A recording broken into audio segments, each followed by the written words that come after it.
Come on, baby, reignite my fire. Okay. Do you see what I did? Atomic Kitten. No, the George Doors. Okay. Yes. Well, look, it's the 20th of January. We've nearly done it. Most people listening to this are nearly at payday. But there's probably been a few times this month where they've questioned, am I on the right path there? And today's theme might just help them. Okay. It's all about... Gets you thinking. Please don't interrupt me. Would you like me to? Please. I'm not going to say a word. Thank you. Your principles can be extinguished unless you snuff out the thoughts that freed them, for it's continually in your power to reignite new ones. It's possible to start living again, see things anew as you once did. This is how to restart your life. There's different versions of you, isn't there? Not you. I know you. You're a bit of a psychopath, so there are different versions of you. But the royal you, the person you are now compared to who you were 10 years ago, completely different person. So there are going to be different versions of you throughout life, and I think it's about knowing that. And there are going to be times where you're winning and you're a high performer and a high achiever, and there are probably going to be times where you're losing or you're failing or you're struggling, and that is like the learning bit. That is where you kind of rise like a phoenix from the ashes. And we see this in salespeople all the time. They're on top. They're top of the leaderboard. They're always getting up there. They're ringing that bell. They're kind of spinning that wheel. And next month, where is he? Yeah. He's sat at his desk. He's eating his chicken. He hasn't rang the bell once. No, exactly. And think about it on a larger scale as well. The average turnover of salespeople is, I think it's something like 12, 18 months, something like that. But what happens is they end up going and doing a very similar job somewhere else and thinking, well, what I'll do is I'll fix the things I don't like about where I am now and do them somewhere else. But then that same place repeats because wherever you go, there you are. Close. It was right. Yeah, we'll Google it. Okay. But you're right. So a lot of the time you get people coming for interviews and you're like, I've got 10 years of sales experience, but it's not 10 years of sales experience. It's the same year 10 times. Exactly. Doing the exact same thing. And I've fallen into that trap before. The grass is greener. I've left one job that had a good commission structure, but then I was a bit miffed off about it and I went somewhere else, promised the world this great commission structure, and lo and behold, it was exactly the same. Yeah, exactly.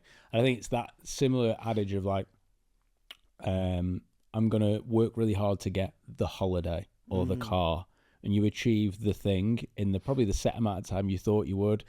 Doesn't quite feel like you thought it would feel. It's kind of a bit vacuous. I've had that early dopamine hit, and then I'm coming back and I'm thinking, well, what's pulling me back to work now? Yeah.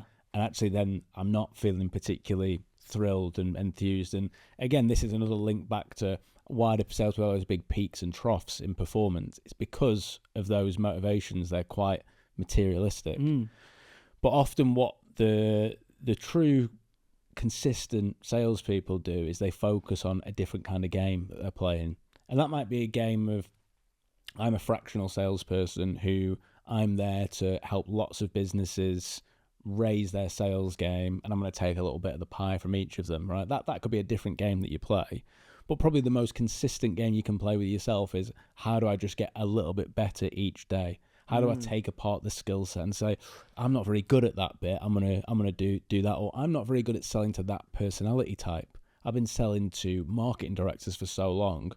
I want to sell to CTOs for a little bit and just learn a totally different personality type, not the charismatic, more the analytical, or whatever it may be. Like, how do I swap and just wear that different hat? There's a great drummer in a nerdy band you'll never have heard of called Rush. Neil Peart, he's not alive anymore, but his drumming career, he's got a PhD in drumming. Wow. Right? That's how good he was. But part of his like drumming career was he was drumming a certain way, and then in the hiatus of the band, they'd be off for a year. He'd go and just sit with a jazz drummer for a year and learn a totally different style of playing drums, and then bring that back, and then go and learn another totally different style of drumming and come back. So it wasn't just, I'm comfortable in, here's what I'm really good at, and just sticking with that. How do I be this well-rounded person? Yeah. And the Stoics were great at this, weren't they? They had a life that had an arc to it. They'd be a soldier, a warrior, they'd be the poet, and then they'd end their life as the philosopher. but they'd have these different phases and chapters in their life. They wouldn't just be one person, because specialism is for insects. Yeah, and I think like you talk about it there, but like once you master the rule book, like once you really understand, okay, I can do all these things. That's when, like an artist would. That's when you can rip it up and say, okay, well now I'm gonna kind of merge all these styles, and I do think sales is sales or selling is so similar to music or art or whatever. It is an art form of learning how to communicate. The materialistic stuff that you were talking about is so interesting as well, because I think employers see through it. I think that there are probably some employers that are in Shoreditch that probably talk like that, and it's like, yeah, we all want to, if you come to the interview and you say you want a Rolex, you got the job.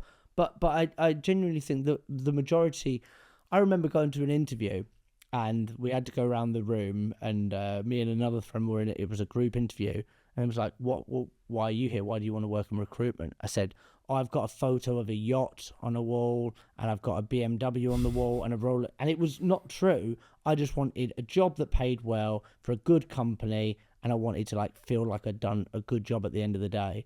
But I span this web of lies because that's what I thought sales was, because of the Wolf of Wall Street. And it was false, and it was so fake, and they saw through it. And I think so many salespeople get into it for the wrong reason. It's like, you don't need to play the game that everybody's playing. Play your own game, because you create the rules. If I'm trying to compete with you, we're playing different rules. Do you know what I mean? So I can never win your game because you're the judge. So it's a case of create your own games, make your own rules, and work to things that are going to better you as you go forward in life.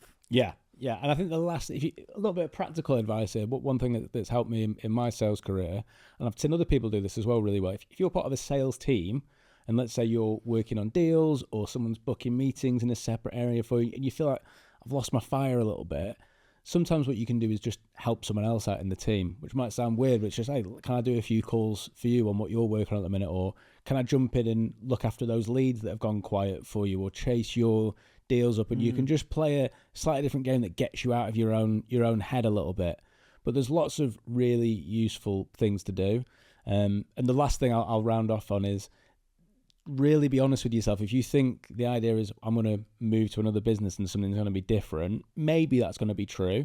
But you just have that quite honest look with yourself, look in the mirror with yourself of, what if I get there and actually it's not? What do I do then? Do I just do this forever? Yeah. What are my expectations to it? It goes back to expectations versus reality. Yeah. Really good.